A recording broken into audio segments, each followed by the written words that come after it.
What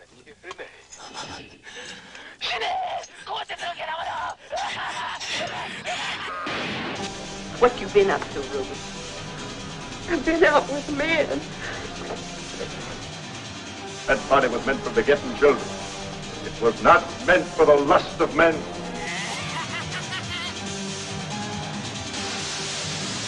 But that's why I promised John I wouldn't tell. Time doesn't matter.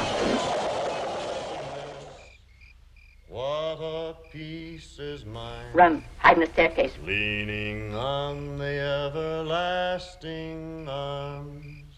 Leaning on Jesus, leaning on Jesus, safe and secure from all alarms.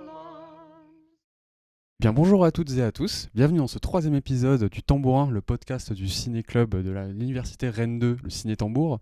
Aujourd'hui, on va vous parler de Tetsuo, réalisé par Shinya Tsukamoto, sorti en 1989, et de La Nuit du Chasseur, réalisé par Charles Laughton, sorti en 1955. Je suis en compagnie de Donatien. Bonjour Donatien. Bonjour. Et de Arnaud. Bonjour Salut. Arnaud. Donc Tetsuo, quand la mégalopole tentaculaire rencontre ses citoyens de manière fusionnelle, ça donne Tetsuo the Iron Man. Et donc, Arnaud. Et ouais, parce que donc cette petite phrase, moi que je trouve super, elle remplace le synopsis ici, puisque c'est vraiment un film qui est basé sur le ressenti, les sensations du spectateur, et pas du tout le synopsis. Donc c'est pour ça, on n'a même pas besoin d'en rappeler un. Ce qui compte, c'est vraiment les sensations. Tout à fait. Et donc Donatien, tu vas nous en dire quelques mots, vas-y.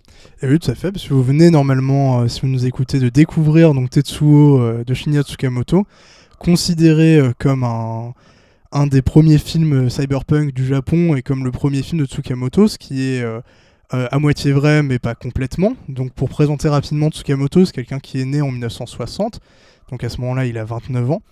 Et en fait il a déjà une première pré-carrière parce que dès ses 14 ans il reçoit une caméra Super 8 et à partir de là il va pas s'arrêter de tourner des films expérimentaux, des films de monstres, énormément de choses, des films complètement indépendants. Et il va arrêter une première fois sa carrière face à un succès forcément limité. Et en fait, il revient après avoir travaillé donc dans la publicité, mais en fait, ayant travaillé dans les entreprises et quelque chose qui lui a pas forcément plu. Et en fait, c'est quelqu'un qui vient du théâtre indépendant de Tsukamoto. Donc, il était directeur d'une troupe de théâtre à ce moment-là. D'accord. Et il réalise du coup le film qui est l'adaptation de sa pièce qui est Les Aventures de Denshu Kozo. Qui est un court-métrage en couleur par contre. Et de là, donc le film sort en 87, de ce retour à l'étrier du cinéma et donc ce début donc, de sa vraie carrière telle qu'on la connaît, il se lance donc dans ce qu'on considère comme son premier long-métrage, Tetsuo, même si du coup dans sa carrière qu'il a entre 14 et 18-19 ans, 20 ans quand il est vraiment tout jeune, il a fait des longs-métrages déjà, mais qui n'ont pas marqué vraiment. Et donc Tetsuo, donc j'ai dit, c'est le projet qui démarre en 87, ouais. Au moment où il fait Denshu Kozo. Et donc on a dit, tu l'as dit Sofiane, le film sort en 89. En fait c'est un film qui va mettre 2 ans à sortir. Il va tourner pendant 2 ans. Donc c'est quand même un projet qui est autoproduit, qui est indépendant, mais qui est un projet qui va être très éprouvant pour Tsukamoto et pour tous les gens qui travaillent dessus. Il y a beaucoup de gens en fait, de techniciens qui abandonnent le projet au fur et à mesure. C'est un film qui se tourne au jour le jour dans une frénésie avec un peu d'improvisation, qui est tourné dans un appartement de Kei Fujiwara, qui est la... Hormis les plans dans la rue ou sur des choses, c'est oui. Très en intérieur le film. Exactement. Et en fait, ça, il tourne essentiellement dans l'appartement de Kei Fujiwara, qui est la directrice photo du film. D'accord. Et qui est aussi l'actrice. Et en fait, du coup, le résultat de ce système d'autoproduction effréné, c'est que, donc, au final, le film est l'œuvre de 4 personnes. Donc Tsukamoto lui-même, qui est, il le sera pour une grande partie de sa carrière, touche à tout. Il est donc le réalisateur, le scénariste, le monteur. Il va concevoir les affiches, travailler sur les effets spéciaux. Il fait un petit peu tout et il est acteur. C'est lui, au début du film, qui est le premier personnage qui se plante un bout de métal dans le corps. Ouais. Et donc, en fait, on considère, vu que c'est un film très autoproduit, que c'est l'œuvre d'un auteur, Tsukamoto, ce qui est vrai. Mais je disais, c'est 4 personnes.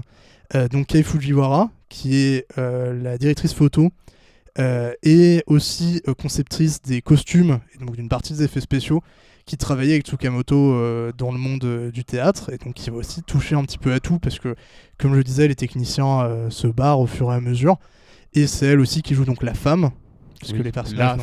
la femme, les- un seul personnage féminin dans ce film.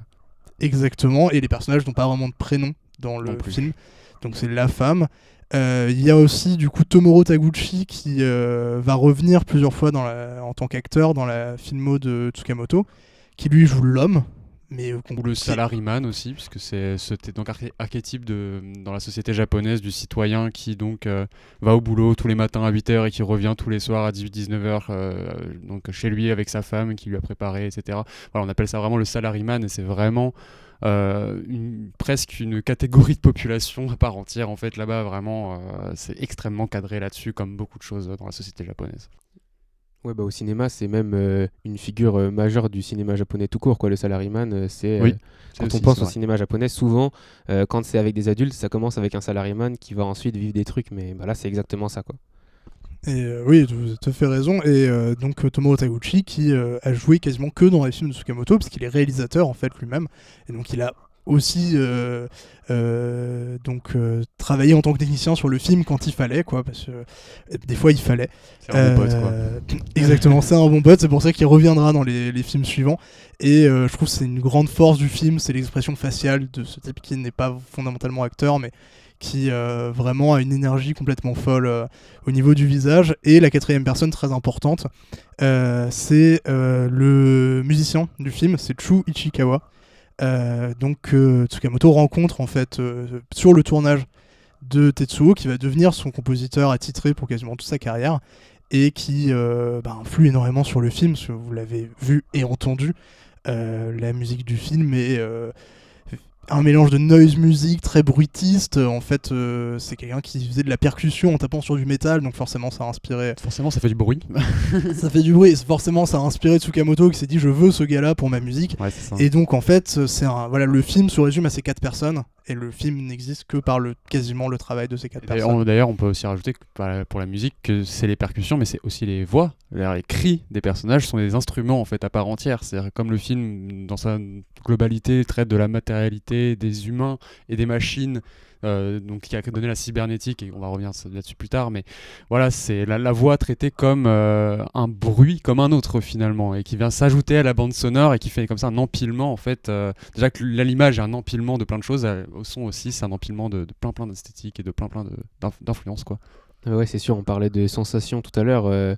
Typiquement, là, il y a des sensations visuelles, mais il y a aussi vraiment des sensations sonores. C'est peut-être même peut-être ce qui peut le plus impacter, parce que on peut se détacher des images, mais dans une salle de cinéma, on va avoir du mal à se détacher du son, on va pas se mettre les mains sur les oreilles. Tout à fait.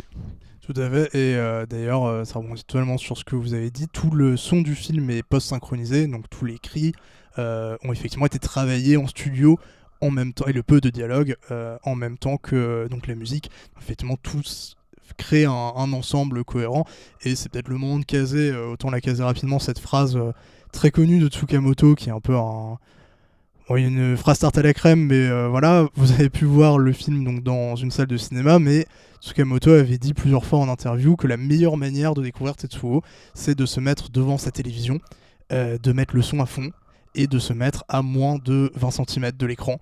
Et il dit ce sera un peu douloureux au début, mais au bout d'un moment vous allez apprécier. Est-ce qu'on lui fait vraiment confiance là-dessus? Je sais pas. Non, Mais non. en tout cas, oui, je comprends totalement son idée de voir le film sur une télévision, parce que déjà, le motif de la télévision revient énormément, puisque de toute façon, quand il sort en 89, Tetsuo, c'est aussi une période où la technologie connaît un grand boom, notamment au Japon, en fait, où en fait, là-bas, c'est plus ou moins le berceau de tout ce qui est console de salon, lecteur vidéo à la maison, enfin plein de choses.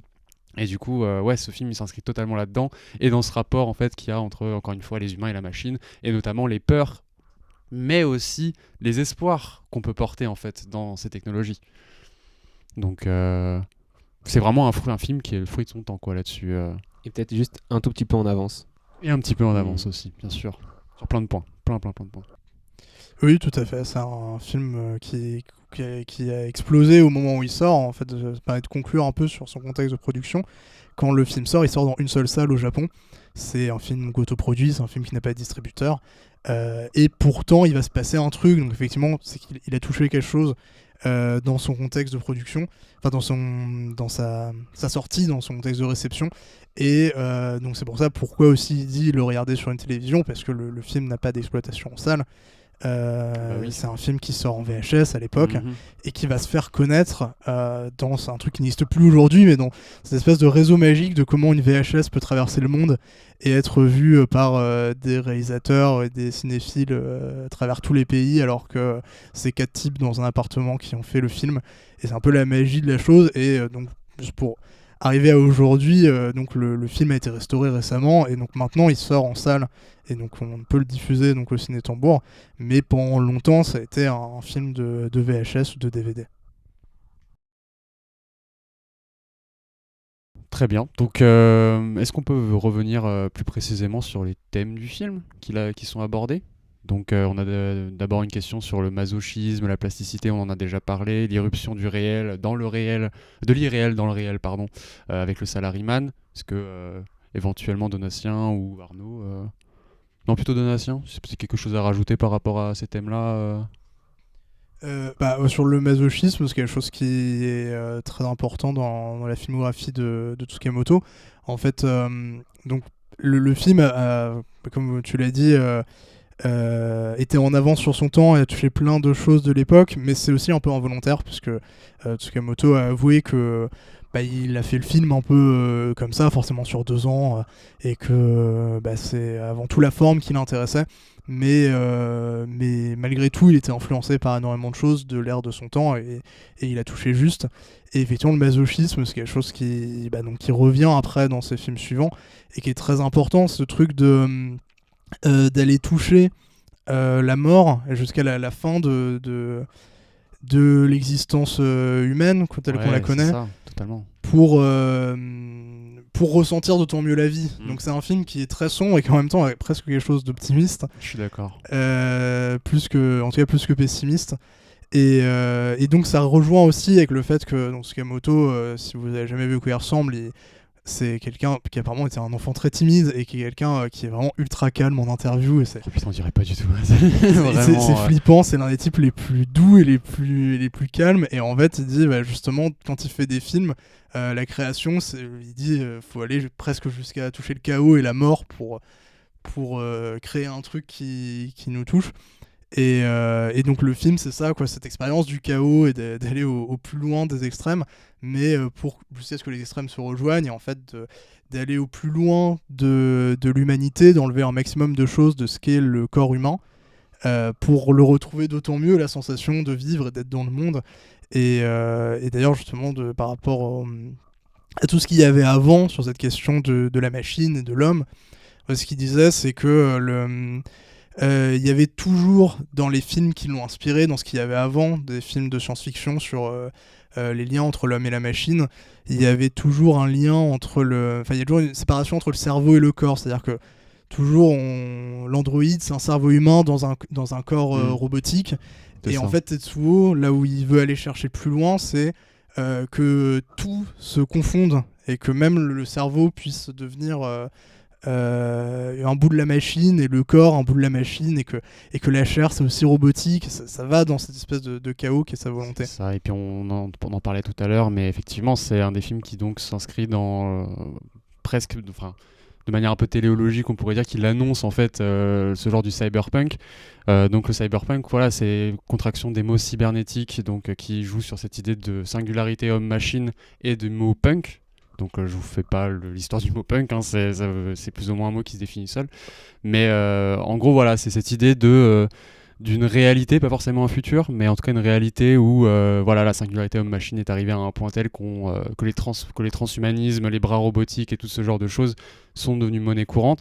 Sauf que du coup, le revers de ça, c'est que ces technologies sont détenues par des méga corporations et des entreprises devenues tellement puissantes qu'elles dépassent des États entiers, en fait, même des pays très très puissants.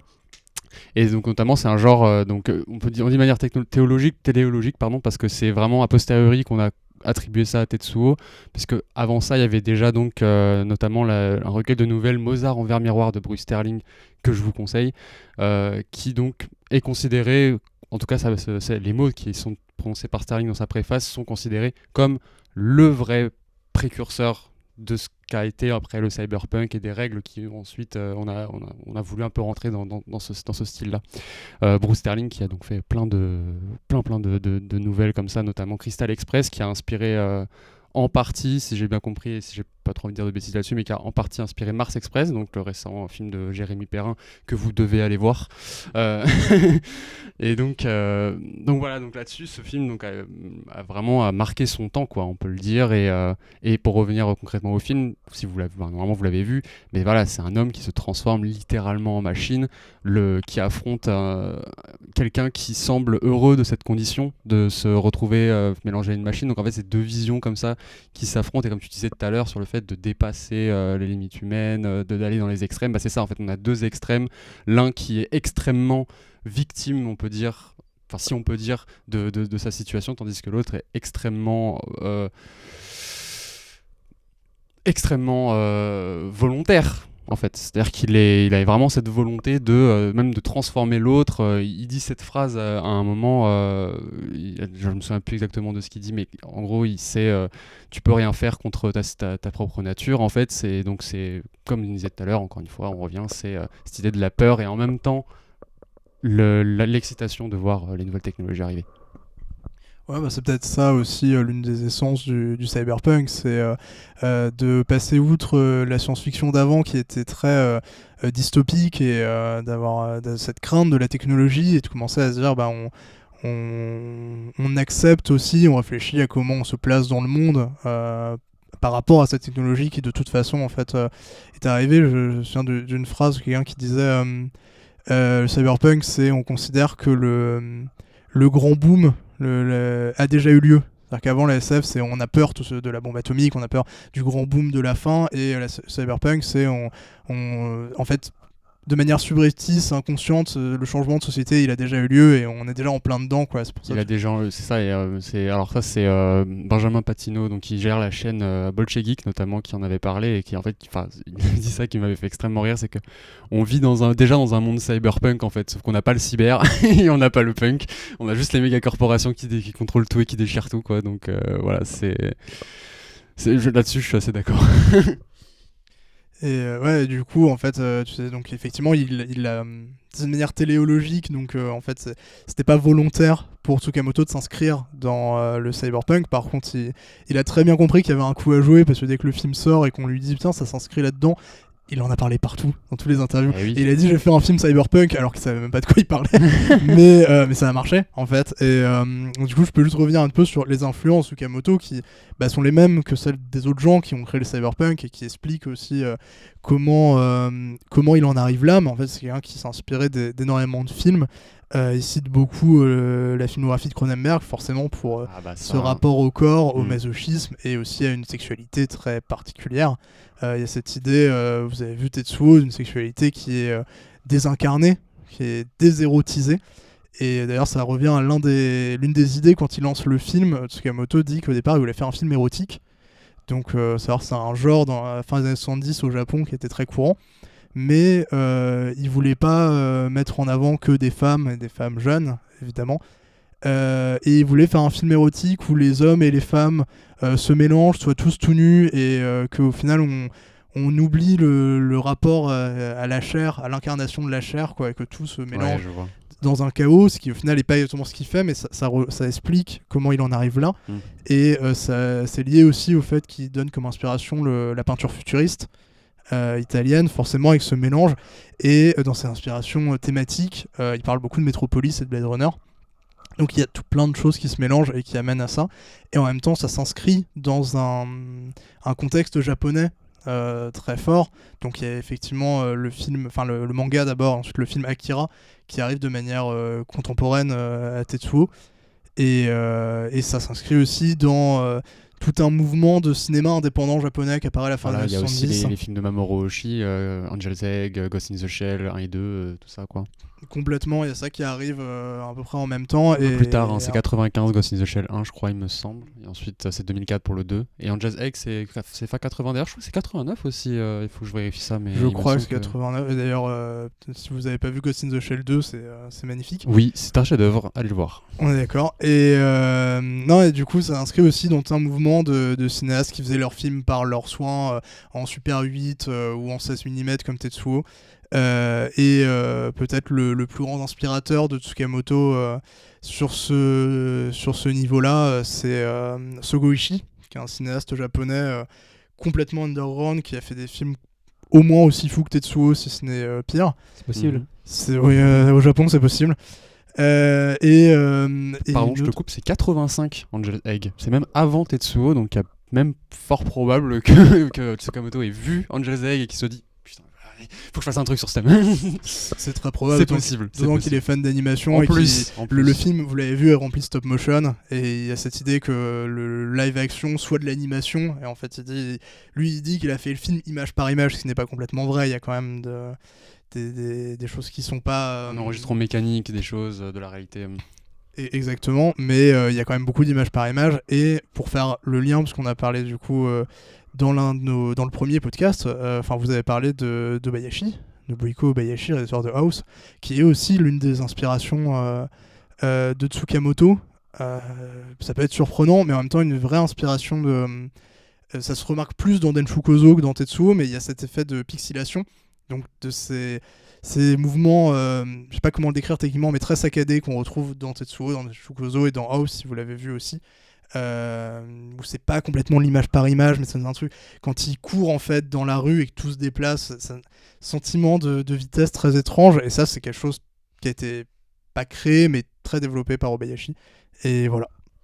Ok, c'est passionnant, on pourrait en parler vraiment pendant des heures. Non, en tout cas, je pourrais parler de Tetsuo et de Cyberpunk pendant des heures, mais malheureusement, il va falloir qu'on conclure sur cette partie, parce qu'il nous reste quand même la nuit du chasseur à traiter. Mais avant, on va quand même ouvrir, parce que donc il y a Tetsuo, mais il a aussi fait des suites à ce film, et même dans l'ensemble, dans sa filmographie, il y a quand même une sorte de continuité à ce niveau-là. Mais en tout cas, donc, on peut rapidement parler peut-être du Tetsuo 2 et du Tetsuo 3. Alors vraiment très rapidement. Mais très rapidement pour voir, est-ce qu'on les recommande, est-ce qu'il ne faut pas les voir, qu'est-ce qu'on en pense.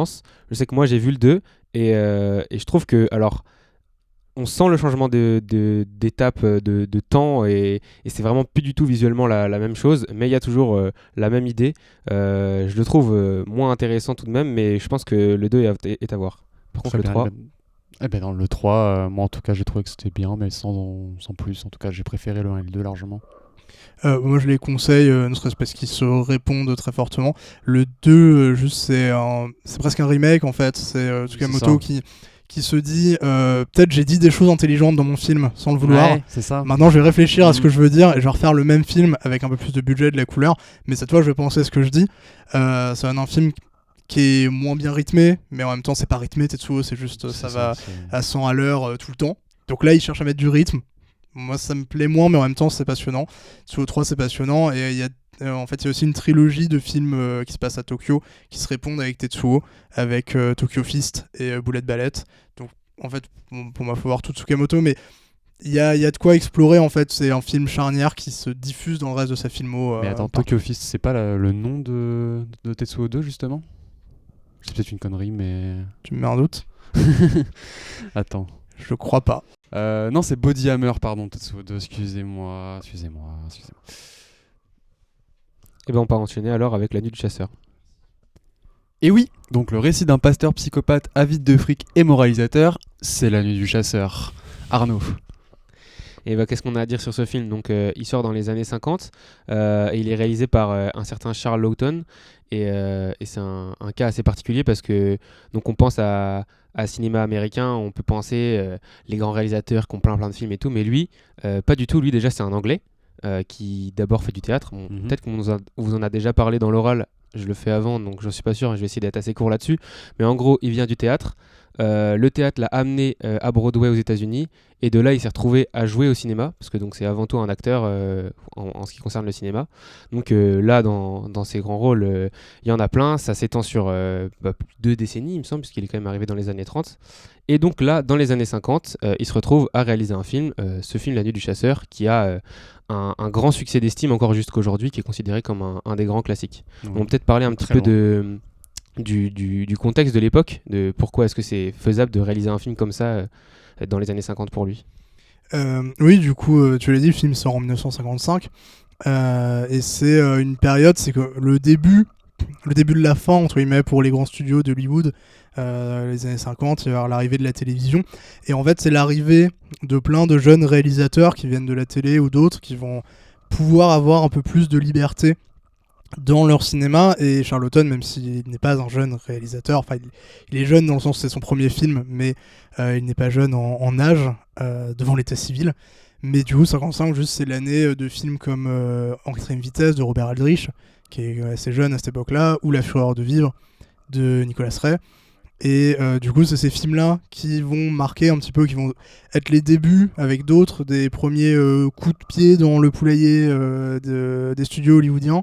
Et donc, c'est une relative ouverture qui permet à des réalisateurs un peu plus indépendants, un peu plus auteurs, de faire ces films-là. Et quelque part, le film de l'automne s'inscrit dans cette période-là, quoi, pour Hollywood. D'accord. Et donc lui, pour faire ce film-là, il va s'entourer donc déjà d'acteurs enfants qu'on va pas particulièrement revoir par la suite, mais également de deux grands acteurs de l'époque et du passé, à commencer par Lillian Gish, qui elle est vraiment une légende d'Hollywood, qui a commencé dans le muet, qui a joué pour D.W. Griffiths et d'autres grands classiques. Je pense notamment au film Le Vent de Sjöström. D'ailleurs, désolé pour la prononciation. Ouais, elle joue dans... Ok. Et elle joue en vrai un peu partout. J'ai un peu plus cherché ce qu'elle avait fait et c'est assez impressionnant.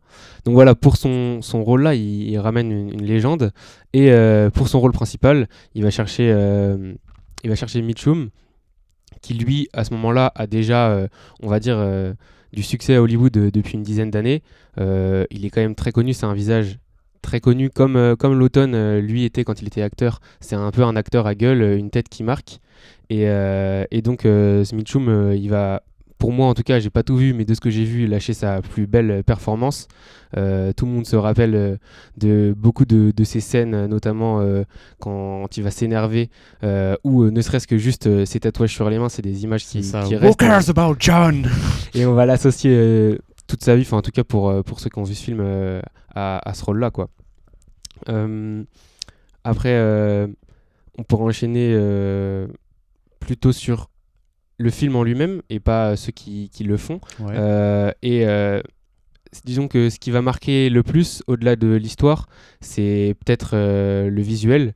Alors, je sais que moi, c'est la première chose qui me vient à l'esprit quand je pense à ce film. Tout pareil. C'est ce noir et blanc absolument magnifique. Donc je sais pas si vous avez envie d'en parler un peu plus, ou même des inspirations, d'où ça vient, tout ça. Bah franchement, au niveau des inspirations, moi je ne saurais pas dire, je suis pas du tout expert autour de ce film-là, mais en tout cas, ouais, les visuels, il y a des compositions de plans absolument incroyables, notamment ces espèces de plans, alors j'allais dire, du mal à le décrire, mais c'est une espèce de composition en triangle en fait, avec comme si la lumière semblait venir en fait d'un hors-champ au-dessus de l'écran, et comme tout le film est traversé comme ça par une thématique sur la religion, la dichotomie bien-mal. C'est ce plan-là qui vient comme ça projeter une lumière sur Mitchum en train de littéralement harceler moralement et de détruire moralement et psychologiquement cette jeune femme dans son lit. C'est vraiment cette pression, quoi. Ça symbolise cette pression et en même temps cette... Ouais, c'est ça en fait, ce rapport entre ce qu'il y a dans l'au-delà et dans ce qu'il y a sur notre terre plus concrètement, etc. Enfin, et comme tu vois, le noir et blanc, quoi, ça permet donc de faire toute une ambiance en clair-obscur par certains moments, notamment quand les enfants finissent par partir et sur cette barque-là qui s'en va comme ça, qui descend la rivière, où qui joue beaucoup sur la profondeur de champ. Il y a notamment pas mal de jeux comme ça sur des incrustations en mettant des animaux, par exemple. Au premier plan, on a l'impression qu'ils sont filmés en même temps que la barque derrière, mais en fait non, c'est vraiment ça se voit un petit peu que c'est deux plans filmés différemment, mais en fait ce que ça crée concrètement sur nous, en tout cas, c'est cette impression que qu'ils sont un peu observés et en même temps ils sont dans une espèce de, comment dire, mis dans la peau de proie en fait, quoi, parce que ce qu'on voit concrètement dans ces animaux là, c'est des crapauds notamment, et c'est des animaux qui se nourrissent principalement de mouches. Il y a aussi une toile d'araignée à un moment. Enfin voilà, c'est vraiment cette idée là de la petite créature inoffensive qui se fait traquer par quelque chose de bien plus grand et de bien plus imposant que eux, quoi. Et tout ça, c'est carrément amplifié par ce noir et blanc particulièrement contrasté. Donc du coup, en termes d'inspiration, on peut revenir là-dessus, mais c'est clairement inspiré du mouvement expressionniste qui vient à la base d'Allemagne, enfin en tout cas au cinéma, parce qu'à la base c'est quand même un courant pictural. Mais donc pour le tambour, on a diffusé Nosferatu il y a quelques mois, donc typiquement ça s'inscrit là-dedans. On peut en citer d'autres. Il y a le docteur Caligari par exemple, enfin le cabinet du docteur Caligari, autre film muet allemand de à peu près cette époque-là. Et donc voilà, ce mouvement expressionniste, il a eu plein d'influences, même beaucoup plus récemment. C'est vrai que ça reste compliqué quand même de définir définir l'expressionniste allemand, puisqu'en fait ça a été une période en réalité qui a été assez courte, quoi. Il y a très peu de films qu'on peut vraiment rentrer dans cette case. C'est un petit peu comme le dogme, quoi, 95. C'est-à-dire c'est quelque chose qui a littéralement explosé au moment où on l'a cherché à le définir, quoi. Donc, oui, c'est sûr. Oui, carrément. Mais du coup, là, typiquement, c'est ça, c'est des restes de ces idées de cinéma-là qui utilisent le contraste pour appuyer toutes ces idées. Tu parlais tout à l'heure de sentiment d'oppression dans ce plan en triangle en intérieur. Bah, c'est ça, en fait. Il y a juste de la lumière au centre. Donc ton regard, il est posé uniquement sur ce petit espace en triangle, déjà une forme assez inhabituelle au cinéma. Et tout le reste est noir. Et ça appuie là-dessus, en fait. Et c'est comme ça sur tout le film. Tu parlais des scènes en extérieur, au niveau de la barque. C'est à chaque fois ça. Et ça, c'est particulièrement marquant, surtout pour l'époque, parce qu'au final, c'était pas du tout aux États-Unis un look commun pour les productions de cette époque-là. Donc j'imagine que ça participe beaucoup, parce que bon, moi je le vois de mon point de vue, je suis né après 2000 et je le vois en 2020 et quelques, mais à cette époque-là, ça a dû être un impact complètement différent, quoi. C'est clair. En plus, c'est un personnage qui est tout de suite identifiable et identifié avec ses tatouages sur les phalanges, donc avec écrit voilà, Love et Hate. Love et Hate, merci. Donc encore une fois, cette dichotomie bien-mal, l'amour miséricordieux et en même temps la haine de ce qui est de ce qui est profane, ou en tout cas de ce qui ne se rattache pas à quelque chose de spirituel. Et donc, excuse-moi, non, mais du coup c'est marrant que tu parles de ça, parce que en fait aussi on peut particulièrement relier ce film au thème du monstre, qui est le thème de la soirée du tambour que vous avez vu. Et justement avec ces couleurs-là, et avec le fait que le film soit à partir d'enfants, donc notamment de leur point de vue, je pense par exemple à la scène où ils sont dans la grange et ils observent au loin la silhouette de Robert Mitchum qui avance dans l'ombre, enfin en ombre. Et typiquement c'est ça en fait, c'est déformer la réalité, voir à partir de ce point de vue d'enfant, et puis du coup ces couleurs très contrastées, tout ça forme un personnage de monstre moral particulièrement marquant, et dont on parlait tout à l'heure, donc particulièrement bien campé par Robert Mitchum. C'est ça. Et du coup, c'est effectivement en parallèle avec Tetsuo, si vous avez pu vivre cette séance en live de Tetsuo puis La Nuit du Chasseur, ça vous donne droit donc de voir un monstre comme ça, physique, qui est complètement déformé par la réalité. Il y a un monstre moral qui, au contraire, lui, va déformer la réalité, et c'est cette déformation-là que va naître justement sa monstruosité. Typiquement, ouais. Et donc tous les deux également qui utilisent ces contrastes de noir et blanc. Aussi. Comme quoi c'est une bonne stratégie, vu que c'est deux grandes réussites à mes yeux en tout cas. Tout à fait d'accord.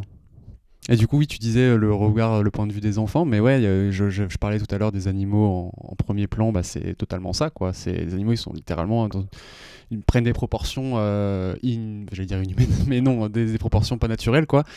C'est ça, c'est d'un point de vue d'un enfant où tout nous paraît beaucoup plus grand, et en plus là c'est déformé parce que c'est l'image sur un écran géant qui fait que c'est déformé. En vrai, si on change l'échelle, etc., on peut avoir à l'écran un crapaud qui ressemblera à qui aura une taille proche de celle d'un vrai crapaud, mais de fait est que sur un écran géant dans une salle de cinéma, c'est géant, donc du coup ça nous ramène même nous spectateurs en fait finalement d'un point de vue d'enfant.